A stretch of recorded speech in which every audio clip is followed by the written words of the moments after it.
शिक्षक रहेंगे, एक शिक्षक काम में लगा रहेगा, एक शिक्षक क्या पढ़ाएगा? गुणवत्ता जीरो हो जाएगी और धीरे धीरे हमारे सरकारी स्कूल के प्रति उनका मोह भंग हो जाएगा और बच्चे अपने प्राइवेट स्कूल में भेजेंगे। सीधी सी बात है। 57,000 शिक्षक भर्ती पर कितना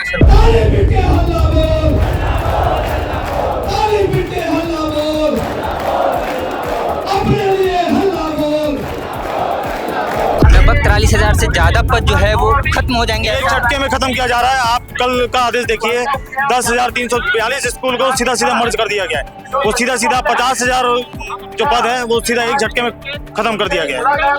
तो ये नहीं कि आज केवल हमको नुकसान हो रहा है, जितने बीएड धारी है, बीएड डीएड धारी, उनका भविष्य क्या होगा? उनको नौकरी कहाँ से मिलेगी? आपने पद ही समाप्त कर दिया तो उनको नौकरी कहाँ से मिलेगी? मैं माननीय मुख्यमंत्री जी से निवेदन करना चाहता हूं कि जब आप कह रहे हैं कि कोई विद्यालय बंद नहीं होंगे, किसी शिक्षकों को हटाया नहीं जाएगा, किसी शिक्षक का पद नहीं कम किया जाएगा, तो इतनी बड़ी हड़ताल क्यों हो रही है?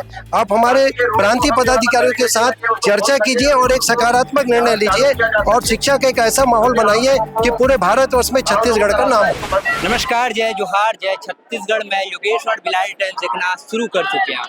छत्तीसगढ़ सरकार ने 10,000 स्कूलों को युक्तियुक्त करने का फैसला लिया है। इस फैसले के बाद हो सकता है कि 43,000 जो विभाग में जो पोस्ट है वो बंद हो जाए, जिसका विरोध जो है वो पूरा शिक्षक संघ कर रहे हैं। इस वक्त हम राजधानी रायपुर के तूता स्थित धरना प्रदर्शन स्थल पे हैं। यहाँ प्रदेश शिक्षक संघ के 23 संगठन आए हुए हैं और विरोध प्रदर्शन कर रहे हैं। लगभग 10,000 से ज्यादा शिक्षक आए हुए हैं और मंत्रालय का घेराव करने जा रहे हैं। जी, आप लोग आए हैं, लगभग 10,000 से अधिक शिक्षक यहाँ मौजूद है। युक्तियुक्तकरण का आप लोग विरोध कर रहे हैं कि युक्तियुक्त करने के तरीके का विरोध किया जा रहा है? तरीके का विरोध है। युक्तियुक्तकरण करें हम सहमत है कि शिक्षक भी शाला है, एकल शिक्षक शाला है और बिल्कुल जो अतिशेष शिक्षक है उनको वहाँ भेजा जाए। हम उसका विरोध नहीं कर रहे हैं। हम विरोध कर रहे हैं तो सेटअप जो बना 2008 का, उसको ये तोड़ मरोड़ करके 2008 का जो सेटअप बोलता है प्राइमरी स्कूल में 1+2 रहेंगे, लेकिन इन लोगों ने अभी जो युक्तियुक्तकरण का फार्मूला लाया है उसमें एक प्रधान पाठक और एक सहायक शिक्षक को छोड़ा जा रहा है। अब आप सोचिए कि एक प्रधान पाठक और एक सहायक शिक्षक पूरे 5 कक्षा को कैसे संचालित करेंगे।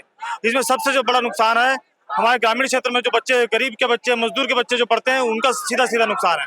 अगर 2 शिक्षक रहेंगे, एक एचएम उसमें शामिल है, एक डाक का काम होता है, मीटिंग का काम होता है, नाना प्रकार के हमको कार्य कराए जाते हैं, जनगणना हो गया, चुनाव का काम हो गया। अगर एक एचएम उसमें इन्वॉल्व रहेगा तो एक शिक्षक 5 कक्षा कैसे संचालित करेगा, 4 विषय कैसे पढ़ाएगा? सरकार का तर्क है कि शिक्षक की गुणवत्ता जो है वो अच्छी होने वाली है, मैन पावर और उचित संसाधनों का उचित उपयोग होने वाला है। नहीं, अगर आप सीधा सा बात है, 5 कक्षा के लिए एक सहायक शिक्षक को छोड़ रहे हैं, एक प्रधान पाठक को छोड़ रहे हैं, तो 5 कक्षा को एक एचएम और एक सहायक शिक्षक कैसे संचालित करेंगे? अगर 2 एचएम भी और सहायक शिक्षक 2 कक्षा पढ़ाते हैं तो 3 कक्षा खाली रहेगी। इसमें गुणवत्ता कहाँ से आएगी? गुणवत्ता की बात करना नए युक्तियुक्तकरण में बिल्कुल बेईमानी है। लगभग 43,000 से ज्यादा पद जो है वो खत्म हो जाएंगे। एक झटके में खत्म किया जा रहा है। आप कल का आदेश देखिए, 10,342 स्कूल को सीधा सीधा मर्ज कर दिया गया है। वो सीधा सीधा 50,000 जो पद है वो सीधा एक झटके में खत्म कर दिया गया है। क्या लगता है सरकार की क्या मंशा होगी? सरकार की सीधा मंशा है कि जो सरकारी स्कूल को धीरे धीरे समाप्त किया जाए और निजीकरण को ये बढ़ावा देने का कोशिश है। निजी स्कूल को ये बढ़ावा देने की कोशिश है। क्या नाम है? मैं जलस सवाई।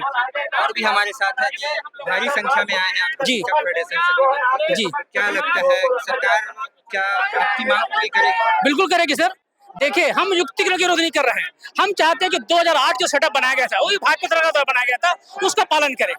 भाजपा सरकार में क्या थी? प्राथमिक शाला में एक प्रधान पाठक और 2 शिक्षक 60 की दर्जा संख्या पर, तभी गुणवत्ता है। इसी प्रकार माध्यमिक शाला में भी एक प्रधान पाठक और कम से कम 4 शिक्षक होना चाहिए, तभी गुणवत्ता आएगी। और ये ऐसा कर करके सरकार जो है सेटअप के खिलाफ जा करके युक्तिकरण करना चाहती है, जिससे बहुत सारे पद समाप्त हो जाएंगे।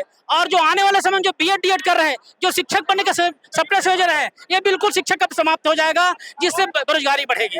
ऐसे कई इलाके हैं जिसमें स्कूल में शिक्षक सरप्लस है, कई इलाके में एक भी शिक्षक नहीं है, तो सरकार हम चाहते हैं कि जहाँ संख्या ज्यादा हो, 2008 का जो सेटअप है उनका पालन करें, इससे गुणवत्ता बहुत जल्दी आएगी।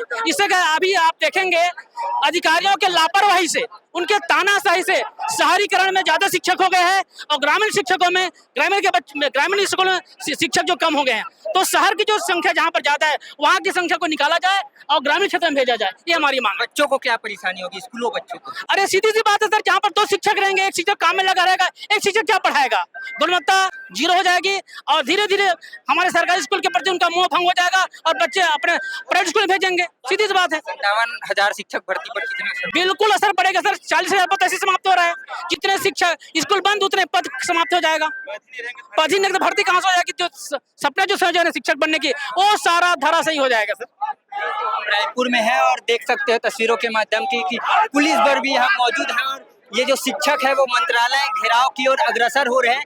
यहाँ पे बैरिकेडिंग के माध्यम से इन्हें रोका जा रहा है। यहाँ पर उचित एम्बुलेंस के साथ साथ यहाँ पे आपको बता दें कि पानी की व्यवस्था रखी गई है और लगभग हजारों संख्या में पुलिस बल भी मौजूद है। कहीं ना कहीं प्रदर्शन को रोकने का प्रयास किया जा रहा है। जी मैडम, कहाँ से आए? मैं दुर्ग जिला से आई हूँ। दुर्ग जिले से। युक्तियुक्तकरण का विरोध हो रहा है। युक्तियुक्तकरण जो है वो फैसला लागू हो गया है। अब दुर्ग जिले से हो सकता है कि आप गांव में भी आपकी पोस्टेड हो जाए। हाँ, इसका हम लोग विरोध करने के लिए आए हैं और सरकार को समझनी चाहिए, उनको बंद करना, युक्तियुक्तकरण को बंद करना पड़ेगा, नहीं तो हम आंदोलन करेंगे। लगातार आंदोलन रहेगा और जनप्रतिनिधि गांव-गांव में हर पालक से भी संपर्क करके उनको जागरूक करेंगे कि हमारे आपके बच्चों के साथ कितना अन्याय हो रहा है। सरकार को समझनी चाहिए। एक शिक्षक के साथ ऐसा किया जा रहा है। जब सरकार को पता है कि कितना पद है, कितने सारे शिक्षक कहाँ जाएंगे, उसको पता करने के पहले सोचना था। ये चिंतनीय है और सरकार को सोचनी चाहिए और हमारे हित में उनको बात करनी चाहिए, नहीं तो उनको सोचना पड़ेगा। हम आंदोलन के लिए तैयार हैं। जो हमारे संचालक मंडल जो दिशा निर्देश देंगे उसके अनुसार हम तैयार हैं आंदोलन करने के लिए। लगभग 55,000 शिक्षक के पद छत्तीसगढ़ में अभी भरे जाएंगे, खाली है। इस पर कितना असर? इस पर हाँ, असर तो पूरा होगा सर, जब पद ही समाप्त हो जाएंगे तो। और देखिए हमारा युक्तियुक्तकरण का विरोध नहीं कर रहा है, इस बात पे भी ध्यान देने की जरूरत है। हम लोग उसके जो विसंगति है उसको दूर करने की बात कर रहे हैं। तो 2008 के सेटअप को लागू किया जाए। अभी इन लोग नया सेटअप बना के प्राइमरी स्कूल में 5 क्लास में लोग 2 टीचर का सेटअप बनाया है। तो आप ही सोच सकते हैं कि आप या हम भी अपने बच्चों को ऐसे स्कूल में नहीं भेजना चाहेंगे जहाँ 5 कक्षाएं हो और 2 टीचर हो। उस पर आजकल तो आप जानते हैं कि कितने सारे, अगर आपको नॉलेज नहीं होगा तो भी मैं बता दूं कि बहुत सारे और काम होते हैं, ऑनलाइन ऑफलाइन दोनों काम होते हैं कि आप ये डाक बनाओ वो डाक बनाओ। तो एक टीचर तो उसी में एंगेज रहता है। एक टीचर के बदले एक टीचर अब 4 क्लास को 5 क्लास, और अभी तो वो आंगनबाड़ी का भी 1 क्लास शामिल कर दिए, 6 क्लास कैसे शामिल करेंगे? कैसे कोई करेगा बताइए? तो इसलिए ये विसंगति है कि आप शिक्षकों को, और दूसरी विसंगति ये हो रही है, दूसरा ये अन्याय ये हो रहा है, अन्याय बोलूंगी मैं इसको, कि प्रधान पाठक का पद ही खत्म कर दे रहे हैं, स्कूलों को मर्ज कर रहे हैं। प्रधान पाठक का पद इतना महत्वपूर्ण होता है कि वो जैसे प्रधान पाठक मिडिल का है तो वो पूरी जानकारी रखता है, मतलब उसके दबाव में रहता है, उनकी जानकारी रहती है कौन सा बच्चा कैसे है। तो एक अकेले प्रिंसिपल या 1 से 12वीं तक की कक्षाओं में प्रत्येक बच्चे के प्रति इस तरह डेडिकेटेड हो सकता है, या उनकी जानकारी या उनको जिस तरह से माहौल चाहिए, जैसा चाहिए, या उनकी उन्नति पे ध्यान दे सकता है। तो एक प्रधान पाठक का पद तो होना ही चाहिए, परंतु इस सेटअप में प्रधान पाठक के पद को भी समाप्त किया जा रहा है। तो ये नहीं कि आज केवल हमको नुकसान हो रहा है, जितने बीएड धारी हैं, बीएड डीएड धारी, उनका भविष्य क्या होगा? उनको नौकरी कहाँ से मिलेगी? आपने पद ही समाप्त कर दिया तो उनको नौकरी कहाँ से मिलेगी? इसलिए समझ तो सब रहे हैं, जनता भी समझ रही है, लेकिन अभी और ठीक से समझाने की जरूरत है। तो ये सभी के लिए नौकरी समाप्त कर रहे हो आप, और शिक्षा का स्तर जो कि पहले ही छत्तीसगढ़ का न्यूनतम स्तर पे है। कर्नाटक में जैसे कि बता रहे थे कि हर 16 बच्चों पे 1 टीचर है, 15 बच्चों पे 1 टीचर है, यहाँ 22 पे है। तो ऐसे ही हम, ऐसा नहीं कि बहुत अतिशेष है। दूसरी बात से अतिशेष पे भी मैं जाऊं तो अतिशेष नियुक्त हुए कैसे? नियुक्ति क्या हमने खुद की है? मैंने खुद चुना कि मैं यहाँ आऊंगी और मैं अपने मन से आ गई? ऐसा तो नहीं होता है ना सर। होता कैसे है? गवर्नमेंट में जो बीओडीओ जो अधिकारी बैठे हैं वो लोग हमको भेजते हैं। तो उनके पास कहाँ से जानकारी आई कि यहाँ खाली था तब उन्होंने भेजा? खाली नहीं था तो भेजा। तो गलती हमारी हुई कि उनकी हुई?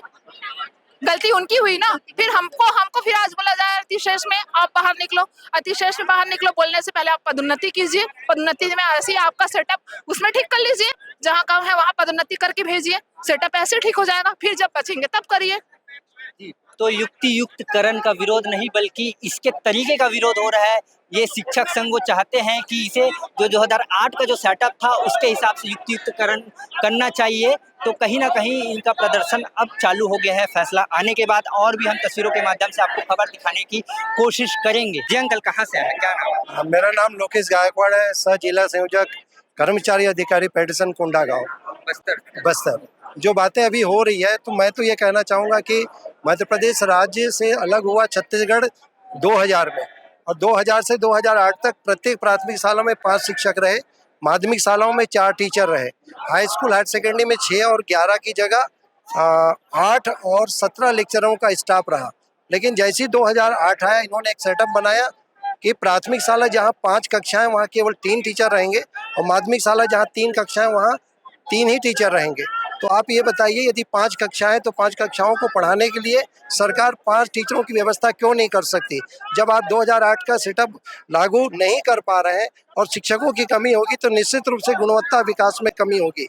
आज छत्तीसगढ़ सरकार ने 5वीं और 8वीं बोर्ड की परीक्षाओं को भी खत्म करके नई शिक्षा नीति में कक्षा 10वीं की परीक्षा को भी खत्म करने जा रही है। तो क्या केवल 12वीं बोर्ड की परीक्षा में पहुंचकर वो बच्चे अपने परफॉर्मेंस को दिखा पाएंगे? दूसरी गलती, पूर्ववर्ती सरकार के द्वारा जो आत्मानंद विद्यालय अंग्रेजी माध्यम के खोले गए जिसमें निःशुल्क शिक्षा दी गई, 3 ही प्राथमिक और माध्यमिक शालाओं से चलकर बच्चे उन विद्यालयों पे पहुंचे और इन विद्यालयों में कमी हुई। तो सरकार ने अपनी गलती छुपाने के लिए आत्मानंद हिंदी विषय का विद्यालय प्रारंभ किया, और आज स्थिति है कि बच्चों को रोकने का प्रयास किया जा रहा है। लेकिन कुछ गांव वालों का ये कहना है कि हमारे गांव के विद्यालय भी बंद हो जाते हैं तो हम अपने बच्चों को पढ़ाने के लिए 5 से 10 किलोमीटर नहीं भेजेंगे। मैं माननीय मुख्यमंत्री जी से निवेदन करना चाहता हूं कि जब आप कह रहे हैं कि कोई विद्यालय बंद नहीं होंगे, किसी शिक्षकों को हटाया नहीं जाएगा, किसी शिक्षक का पद नहीं कम किया जाएगा, तो इतनी बड़ी हड़ताल क्यों हो रही है? आप हमारे प्रांतीय पदाधिकारियों के साथ चर्चा कीजिए और एक सकारात्मक निर्णय लीजिए और शिक्षा का एक ऐसा माहौल बनाइए कि पूरे भारतवर्ष में छत्तीसगढ़ का नाम हो। प्राइमरी स्कूल और हायर सेकेंडरी जो स्कूल है वो और हाई स्कूल एक ही साथ रहेंगे, एक ही परिसर में रहेंगे, और सरकार का ये भी तर्क है कि गुणवत्ता सुधरेगी, मैन पावर और उचित संसाधन की आवश्यकता रहेगी, मतलब बजट पे कम रहेगा सरकार पर शिक्षक। मैं उस बात पे भी बताना चाहता हूँ, सरकार की योजना है कि प्राइमरी स्कूल, माध्यमिक school, high school, higher secondary का यूथ हाई कोड अलग होता है और उस यूथ हाई कोड में जो बजट आता है वो अलग अलग जाता है। अब सरकार क्या कर रही है कि एक ही बजट पे तीनों विद्यालयों को संचालित करना चाह रही है, लेकिन प्राथमिक और माध्यमिक शाला और जब हाई स्कूल हायर सेकेंडरी छूट जाएंगे, प्राथमिक और माध्यमिक शाला में कोई टीचर नहीं आएगा, तो क्या हाई स्कूल हायर सेकेंडरी वर्ग के शिक्षक प्राथमिक शालाओं में पढ़ाने जा पाएंगे? इस प्रकार की नीति बिल्कुल सही नहीं है।